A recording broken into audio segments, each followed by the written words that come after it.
Hello, I'm Sean Hobden from Tunbridge Wells in Kent.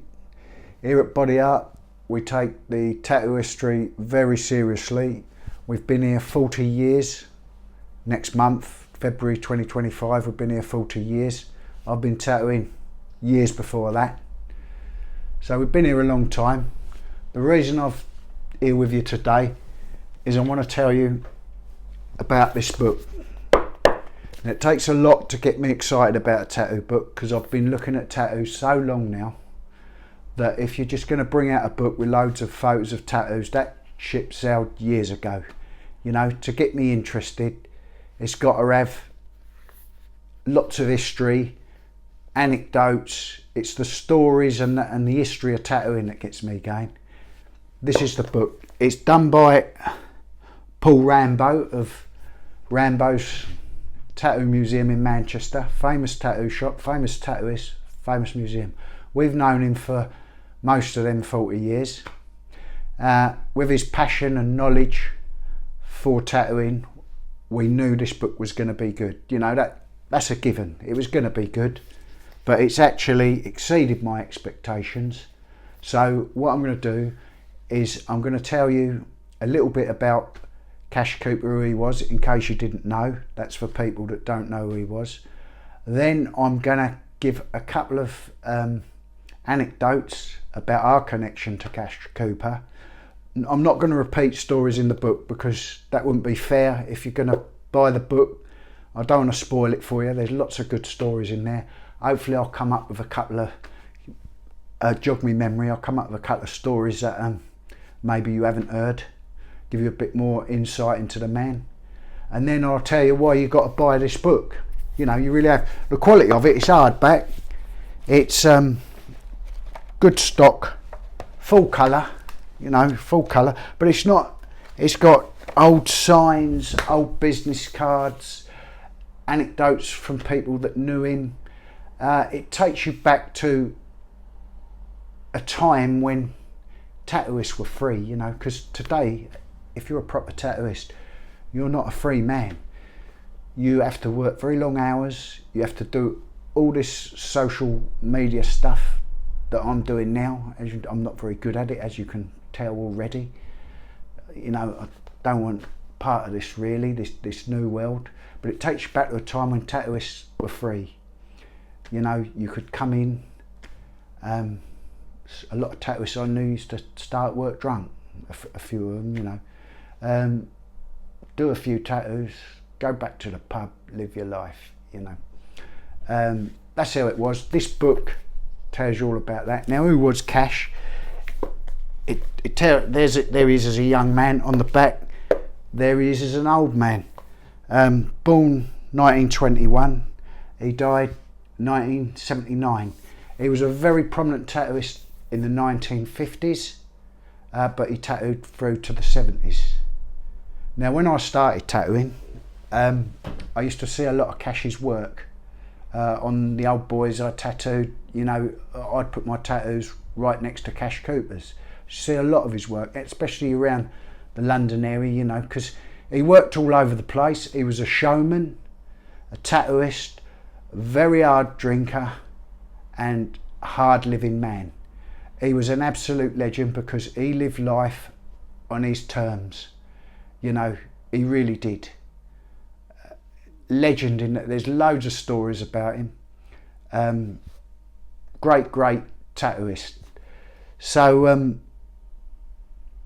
our connections to him. First of all, Cash, he worked all over the place, but he worked in two main places where he's known for. He worked up in Manchester, and he worked down here in London, and a few other places, of course. And when he worked in Manchester, he worked with a very good friend of mine, Cockney Paul. Now, Cockney Paul had a lot of good friends because he was a lovely man, but he was a good friend of mine, and I was actually best man at his wedding. So that tells you how close I was to Paul. You know, it's not like, oh, I met him once, shook his hand and say, oh, I know Cockney Paul. I was best man at his wedding, you know. So Paul was always talking about Cash Cooper all the time, because Cash was his he was a bit an older man then. Cash was his mentor, really, and he took Paul under his wing, you know, and he used to call him Young Paul.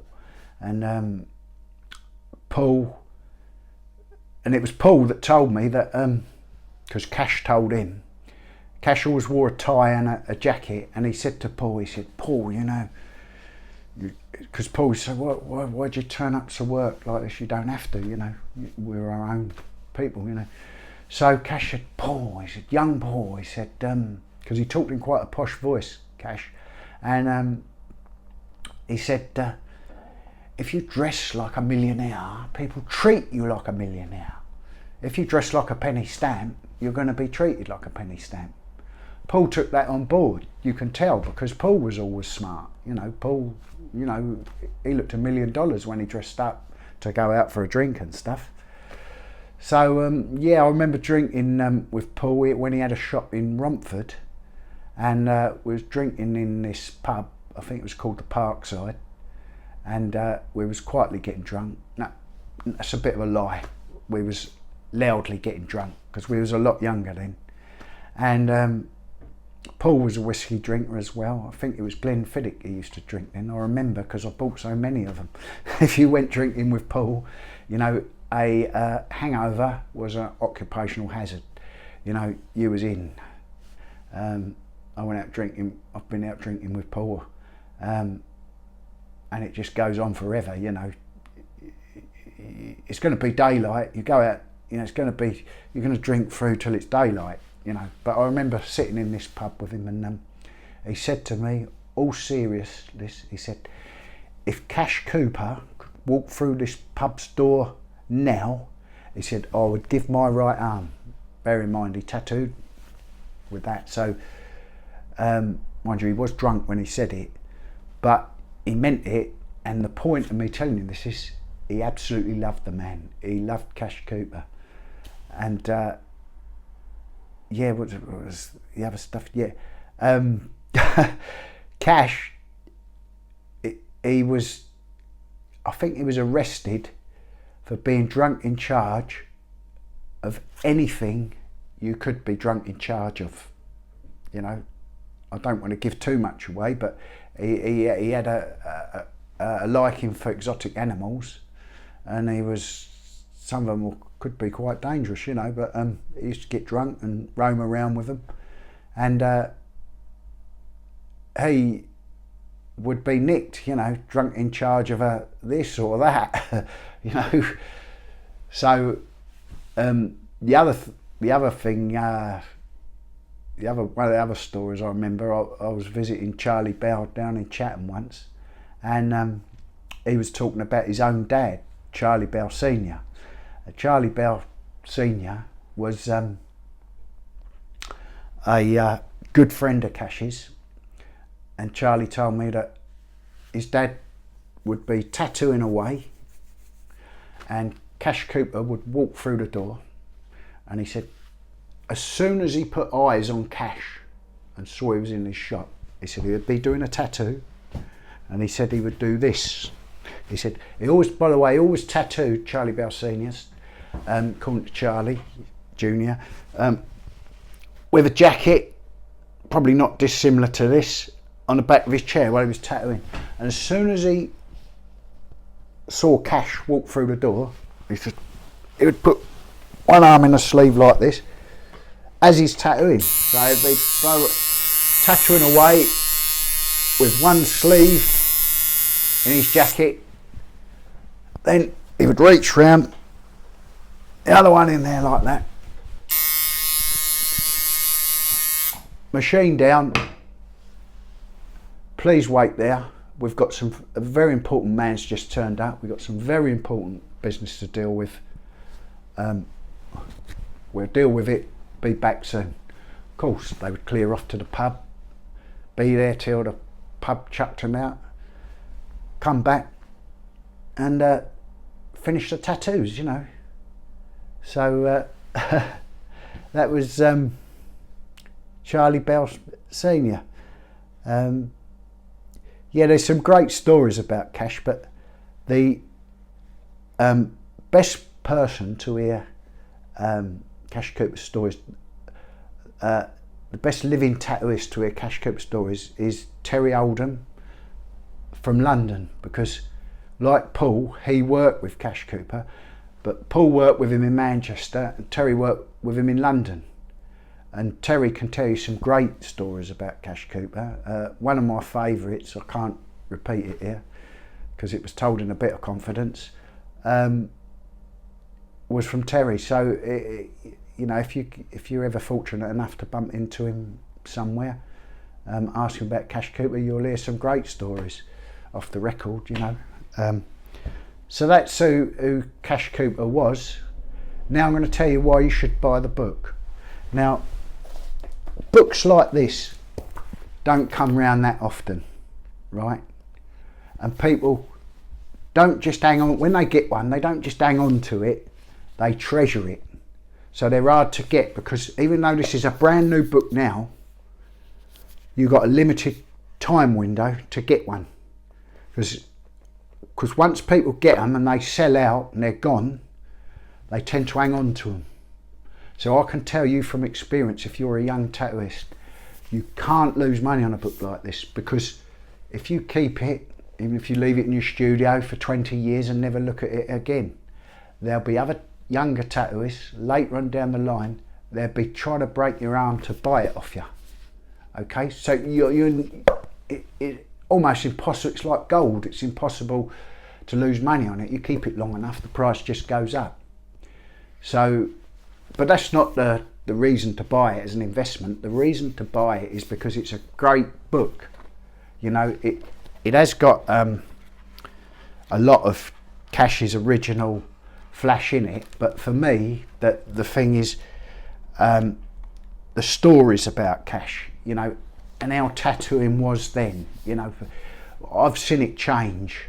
I'm retired from tattooing now. One of the main reasons is I'm from the last world, not the new one, and I've seen I've you know, modern tattooists now, they're in the system. You know, they you have to work very long hours. You know, I could see it changing when, you know, people started taking credit cards and working longer and writing love letters across emails about tattoos. And it used to be like, come in, which one do you want? You know, this one. And that was it. You know, it was a lot quicker then. I can remember being at Dunstable Convention, and I was talking to Painless Jeff Baker, and I said to him, Jeff, I don't really like doing back pieces, you know. And Jeff's gone, well, nobody does. He says, they took too much bloody time. He said, you got your life to live, you know. Do small tattoos, get them done, do your work, get in the pub, you know. So I said, yeah, but do something else. Like what? I said, tattooing's my life. He said, well, like, live it, you know, like, you've got better things to do, like eating and drinking and shagging, you know, things like that. So that was a bit their attitude, you know, do enough tattoos to get in the pub. And Cash was one of those heroes, you know. He lived life on his terms. I see a lot of people are slaves to the system now. Some of them don't even know it. But anyway, that's time's gone by. Now we're in 2025. Get the book. Now, just to give the book a little bit more coverage, to get it out there a little bit more, I'll just give a quick message to my friends in Spain and Latin America about it. So, to the English people, goodbye. I'll see you soon. I hope to see you in the pubs. And para mi gente en España y Latinoamérica, me gustaría decirles de este nuevo libro. Acabo de llegar en Inglaterra. Es sobre un tatuador que vivía nació en el año 1921 hasta 1979. Era un tatuador, un personaje magnífico. Si tiene interés en la historia de tatuadores y tatuaje en Inglaterra, ese libro es para ustedes. Es un buen libro. Por favor, compralo. Buena suerte. Nos vemos pronto. Muchas gracias. Right, are we done now? Can we go to the pub?